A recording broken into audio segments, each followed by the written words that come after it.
সাহায্যের প্রয়োজন আছে দুনিয়ার কাছ থেকে, কিন্তু এমন সাহায্য চাই না যার দ্বারা আমার স্বাধীনতার উপর হস্তক্ষেপ কেউ করতে পারে। আমার দেশের মানুষের স্বাধীনতা আমি বিক্রি করে কোনো সাহায্য কারোর কাছ থেকে চাই না।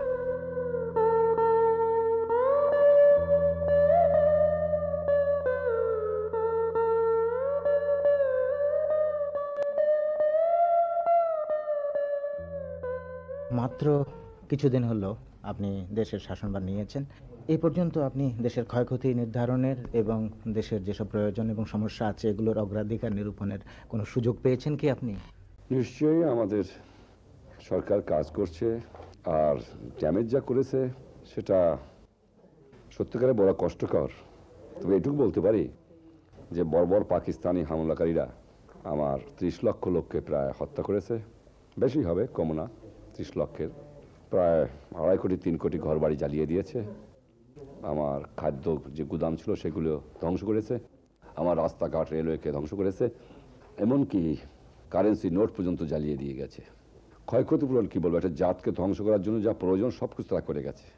তবে আমার জাত ধ্বংস হওয়ার নয়, কারণ আমার দেশের মানুষ বড় ভালো মানুষ, এবং তারা ত্যাগ করেছে তাদের জাতের মুক্তির জন্য, স্বাধীনতার জন্য, এবং তারা, আমি বিশ্বাস করি, দেশকে গড়ে তুলবে।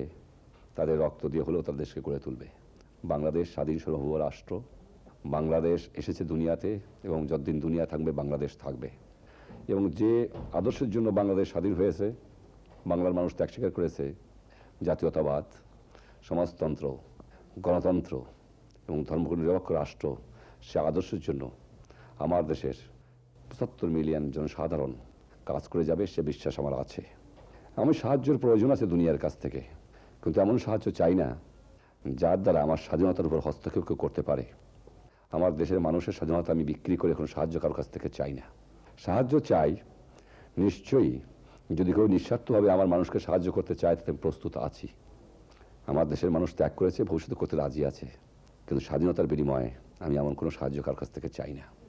সমস্যা তো অনেকই আছে, কিন্তু আপনাকে যদি বলতে বলা হয় সবচেয়ে বড় সমস্যাটা এখন বাংলাদেশের কি? সমস্যা আজকে বড় সমস্যা ছোট সমস্যা বলে কিছুই নাই, সবই আমার সমস্যা ভরপুর। আমার মানুষের খাবার নাই। কোনটা বড় সমস্যা কোনটা ছোট সমস্যা এটা কোনো কোশ্চেন নাই। সমস্যায় পরিপূর্ণ আমার এই বাংলাদেশ, কারণ বর্বর অসভ্য জাতের হাতে আমরা পড়েছিলাম 23 বছর, আমরা আজকে স্বাধীন হয়েছি এবং স্বাধীন দেশের নাগরিক হিসেবে বাস করব। দেশের খাদ্য সমস্যা নিয়ে আপনি অত্যন্ত চিন্তিত এবং আপনি যথাসম্ভব চেষ্টা করছেন। আমি যতদূর জানি কোনো কোনো বন্ধু দেশ থেকে সাহায্যের প্রতিশ্রুতিও পাওয়া গেছে, কিন্তু যে পরিমাণ খাদ্যের প্রয়োজন সে পরিমাণ সাহায্যের প্রতিশ্রুতি কি পেয়েছেন? হ্যাঁ, নিশ্চয়ই সব প্রতিশ্রুতি করছেন না। আমরা স্বাধীনতা পাওয়ার সঙ্গে সঙ্গে আমাদের মিত্র রাষ্ট্র ভারতবর্ষ আমাদের যথেষ্ট সাহায্য দিয়েছেন। জানি তাদের অসুবিধা আছে, থাকলেও যখন আমার দেশের 10 মিলিয়ন জনসাধারণ, প্রায় 1 কোটির উপরে লোক ভারতবর্ষে স্থান নিয়েছিল, তখন সে দেশের লোক, তাদের সরকার, বিশেষ করে শ্রীমতী গান্ধী, ভারতের প্রধানমন্ত্রী, যেভাবে আমার লোকের দেখাশোনা করেছেন এবং তাদের মুখের গ্রাস ভাগ করে আমাদের খাইয়েছেন, সেজন্য আমি চিরকৃতজ্ঞ। তিনি এখনও, তার সরকার আমাকে সাহায্য করছেন এবং আশা করি ভবিষ্যতেও করবেন। রাশিয়া জনসাধারণ আমাকে সাহায্য করছে, সরকার সাহায্য করছে। এছাড়া আমি বিশ্বাস করি যে মানুষ যারা সত্যিকারের মনুষ্যত্ব যাদের মধ্যে আছে, তারা নিশ্চয়ই এগিয়ে আসবে আমার মানুষকে সাহায্য করার জন্য।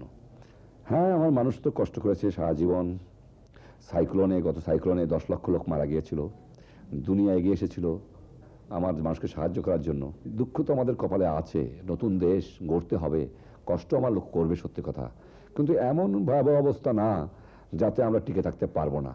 তবে তাই বলে মনে রেখো, যা আমরা এ পর্যন্ত পেয়েছি তাতে আরও যা পাচ্ছি তাতে আমাদের কিছুটা চলে যাবে। আর আমার মানুষকে আমি বলেছি, তারা কাজ করছে। বাংলার মাটি তো সুন্দর, বাংলার মাটি খুব উর্বর। বাংলার মানুষকে যখন বলেছি তারা নিশ্চয়ই খাদ্য সামগ্রী কিছু উৎপাদন করবে, আর যা সাহায্য পাবো তাই নিয়ে চালিয়ে নিতে পারবো। আশা করি নিশ্চয়ই পারবো, অসুবিধা হবে না। আমার মানুষের প্রাণ আছে। খাদ্য ছাড়া অন্যান্য বাবদও যেসব সাহায্যের প্রয়োজন, অন্তত আপনাদের প্রশাসন ব্যবস্থা পুরোপুরি চালু করার জন্যে, পুনর্গঠনের কাজ মোটামুটি শুরু করার জন্যে যে অন্যান্য যেসব সাহায্যের দরকার, সেসব সাহায্যেরও মোটামুটি আশাব্যঞ্জক কোনো প্রতিশ্রুতি পেয়েছেন আপনি বন্ধু দেশগুলোর কাছ থেকে?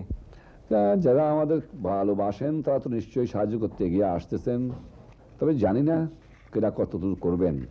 আমি হতাশ হই নাই, এইটুকু বলতে পারি। পাকিস্তানে মোটামুটি যা আন্দাজ করা যাচ্ছে প্রায় 4 লাখ বাঙালি আছেন, আমাদের দেশের মানুষ আছেন। এদের দেশে ফিরিয়ে আনার ব্যাপারে আপনাদের চেষ্টা কতটা এগিয়েছে? আমি জনসাধারণকে, আমি জাতিসংঘের কাছে অনুরোধ করেছি, রেড ক্রসের কাছে অনুরোধ করেছি, এবং আমি বলে দিয়েছি যারা পশ্চিম পাকিস্তানের বাঙালিরা আছে তাদের ফেরত দেওয়ার জন্য। এক্সচেঞ্জ অফ পপুলেশনে আমার আপত্তি নাই। তবে কথা হলো এই যে একথা সত্য যে যারা আমার দেশের সামরিক বাহিনীর লোকেরা আমার দেশের মানুষকে হত্যা করেছে, অত্যাচার করেছে, মেরেছে, তাদের বিচার হবে। এই বিচার কতদিন কবে নাগাদ হবে বলে আপনি আশা করেন? ওটা এখন আমি বলতে পারছি না, ইনকোয়ারি চলছে, সব কিছু রেডি হচ্ছে, সময়ের প্রয়োজন আছে। দেশের মানুষ এখন স্বাধীন হয়েছে, এই স্বাধীন দেশের ভবিষ্যৎ আপনি কিভাবে স্বপ্ন দেখেন? স্বাধীন দেশের ভবিষ্যৎ, স্বাধীন মুক্ত মানুষ। বাংলাদেশ কি রকম উন্নতি বা হতে পারে, কি অবনতি? বাংলাদেশের সম্পদ আছে, বাংলাদেশের মানুষ আছে, বাংলাদেশের উর্বর জমি আছে, বাংলাদেশের অসুবিধা বেশি হওয়ার কোনো কারণ নাই। 200 বছর ইংরেজ আমলে ইংরেজ বাংলাদেশকে শোষণ করেছে, তারপর 23 বছরে যা কিছু হাড়মাংস ছিল পশ্চিম পাকিস্তানে নিয়ে গেছে, কিন্তু স্বাধীন বাংলাদেশকে আর কেউ শোষণ করতে পারবে না, কোনো শক্তি দুনিয়ায় নাই। এবং এটা শোষণহীন সমাজ হবে, এবং এখানে হবে গণতন্ত্র, এখানে হবে সমাজতন্ত্র, এখানে হবে শোষণহীন সমাজ, এখানে হবে ধর্মনিরপেক্ষ রাষ্ট্র, এবং সেটা হবে জাতীয়বাদের ভিত্তিতে। সেই জন্যই যখন শোষণহীন সমাজ করবো ঠিক করেছি, তখন বাংলার সম্পদ আছে, সে সম্পদ দুনিয়ার অনেক দেশেই নাই। জনসম্পদ দুনিয়ার সবচেয়ে বড় সম্পদ, সেটা বাংলার মানুষের আছে। বাংলার উর্বর জমি দুনিয়ায় তুমি ঘুরেছো, সেটা আজ তোমার জানা আছে, আমিও দুনিয়া দেখেছি, কিন্তু এমন সোনার দেশ, এমন সোনার মাটি কোথাও দেখেছো তুমি? যদি আমার দেশের মানুষকে শোষণ কেউ না, বিদেশিরা না করতো, তাহলে আমার মানুষ এইভাবে দুঃখী আজ হতো না। যদি শোষণ বন্ধ করে দেওয়ার পারি, অদূর ভবিষ্যতে আমার বাংলাদেশ সোনার বাংলা হবে। জয় বাংলা। নিঃস্ব আমি, রিক্ত আমি, দেবার কিছু নাই, আছে শুধু ভালোবাসা, দিলাম শুধু তাই।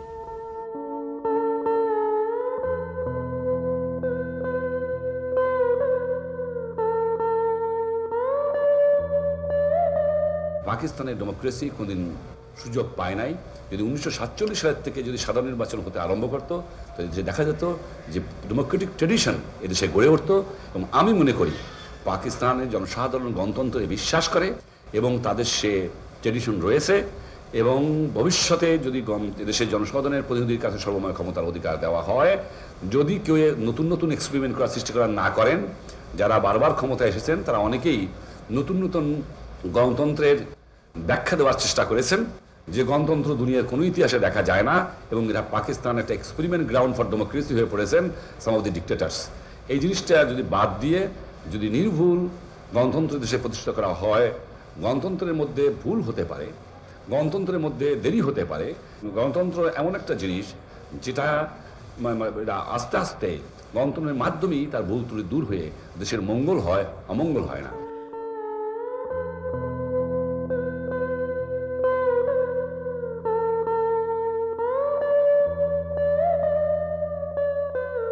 পুরো পাকিস্তানকে সম্পূর্ণ স্বায়ত্তশাসন দেওয়া প্রয়োজন হয়ে পড়েছে এই জন্য যে পাকিস্তানের রাজধানী, পাকিস্তানের সেন্ট্রাল অ্যাডমিনিস্ট্রেশন, পাকিস্তানের মিলিটারি ইনস্টলেশন এবং পাকিস্তানের সর্বময় ক্ষমতা একটা অংশে থাকার জন্য পুরো পাকিস্তানের দিকে নজর দেওয়া যায় না, এবং যে কন্ট্রিবিউটি না থাকার জন্য তারা কোনো বেনিফিট পায় না।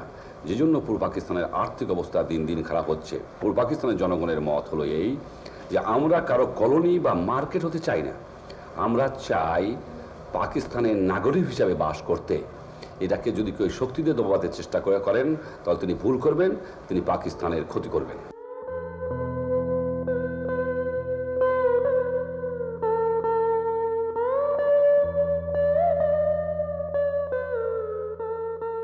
এই সম্মেলনের ফলাফল, এতে আপনি কতটা সন্তুষ্ট হয়েছেন? আমি খুব সন্তুষ্ট হয়েছি।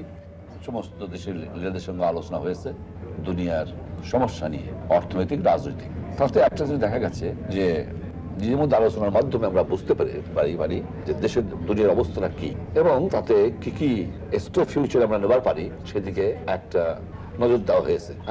আপনি অত্যন্ত জোরালো একটা বক্তৃতা দিয়েছিলেন বিশ্বের অর্থনৈতিক এবং বাণিজ্য ব্যবস্থার পরিবর্তনের জন্য। আমরা বিশেষভাবে ওর সম্বন্ধে একটু শুনতে আগ্রহী। ওর সম্বন্ধে শেষ পর্যন্ত যে সিদ্ধান্ত নেওয়া হয়েছে তাতে আপনি মোটামুটি সন্তুষ্ট হয়েছেন কিনা? মোটামুটি সন্তুষ্ট। সিদ্ধান্তটি অলওয়েজ নেওয়া হয়, সিদ্ধান্ত সম্বন্ধে আমার আপত্তি নেই, আমি খুশি হয়েছি, কিন্তু ভবিষ্যতে কি পন্থা অবলম্বন করা হয় সেটার উপরে আমি দেখতেছি।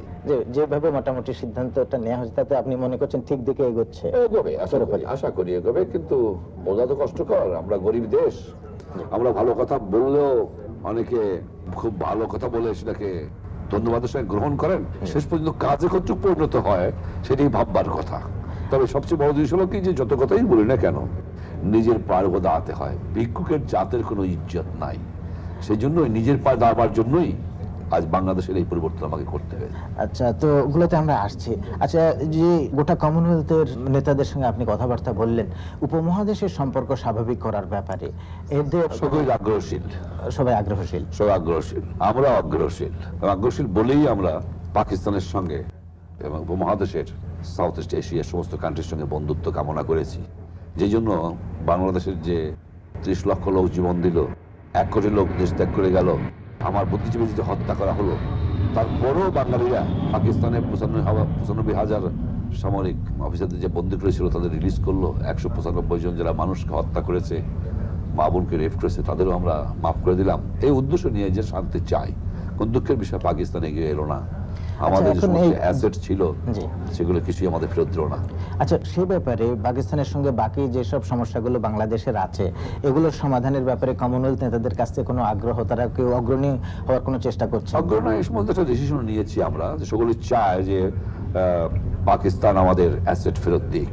কারণ এটা কি সম্মেলনের ইশতেহারের মধ্যে অতখানি আছে, তারা সকলে মনে করে যে এটা সেটেলমেন্ট হোক এবং বাংলাদেশ তার ন্যায্য অধিকার পাক, এটা সম্মেলনে সকলে সেটা গ্রহণ করে নিয়েছে। আচ্ছা, রোডেসীয় একটা প্রশ্ন ছিল, সে প্রশ্নেও মোটামুটি যা করা হয়েছে আপনি মোটামুটি সন্তুষ্ট? জামাইকাতে যা করা হয়েছে আমি সন্তুষ্ট, কিন্তু আমি সন্তুষ্ট সেই দিন হব যেদিন স্মিথ সাহেব রোডেসিয়া ছেড়ে পালায় যাবেন।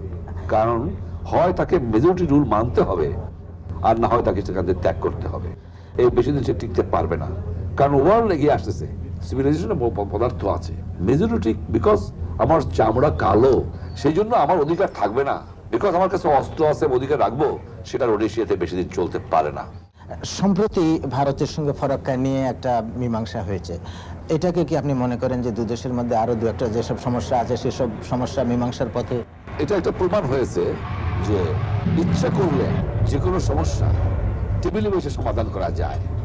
যেমন 2600 মাইল যে বর্ডার ছিল ইন্ডিয়ার বাংলাদেশ, সে বর্ডার আমরা সেটেলমেন্ট করলাম, ডিসপুট আজকে শেষ হয়ে গেছে, বর্ডার ডিমার্কেশন আমাদের হয়ে গেল, হয়ে যাচ্ছে।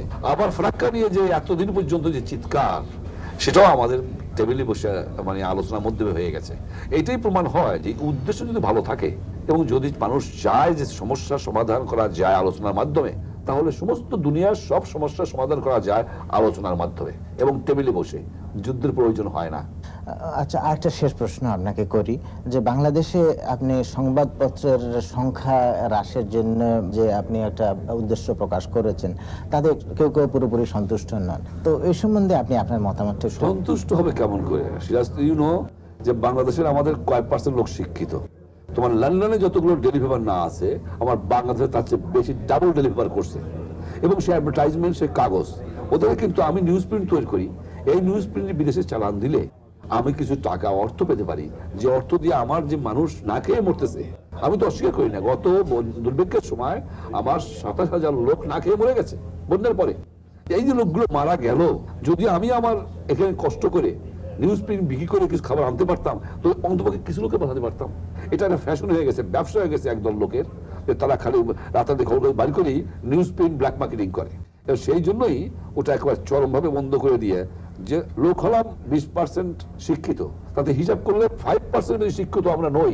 যেখানে 90%, 100% লোক শিক্ষিত গেট বিটেনে, সেখানে কটা খবর কাগজ আছে? How many daily papers are here, tell me. আর আমার ওখানে কি হয়েছে, আমরা 5% লোক খবর কাগজ পড়তে পারি না, 2% লোক খবর কাগজ পড়ি, 1% লোক খবর কাগজ পড়ি। আমরা রাতারাতি একজনের খবর কাগজ বাড়ি করে কি করি, আমরা নিউজ প্রিন্ট ব্ল্যাক মার্কেটিং করতে চাই। সেইগুলোকে বন্ধ করে এই নিউজ প্রিন্ট বিদেশে বিক্রি করে আমি বাংলাদেশের গরিবের জন্য কিছু খাবার বন্দোবস্ত, জিনিসের বন্দোবস্ত করতে চাই। অর্থাৎ আপনি বলছেন যে এটা বাস্তব প্রয়োজন এবং অর্থনৈতিক প্রশ্ন, এটা সংবাদপত্রের স্বাধীনতা খর্ব করার কোনো চেষ্টা না। স্বাধীনতা মানে যদি তোমাকে রেসপন্সিবিলিটি, তোমার যদি লিবার্টি ভোগ করতে হয়, রেসপন্সিবিলিটিও নিতে হবে। তার জন্য না নেবার পরও তোমার কোনো অধিকার নাই। আমার বাংলাদেশের মানুষকে বাঁচাতে হবে, এখানে ফ্রি স্টাইল চলবে না, ফ্রি স্টাইলে বিশ্বাস আমরা করি না।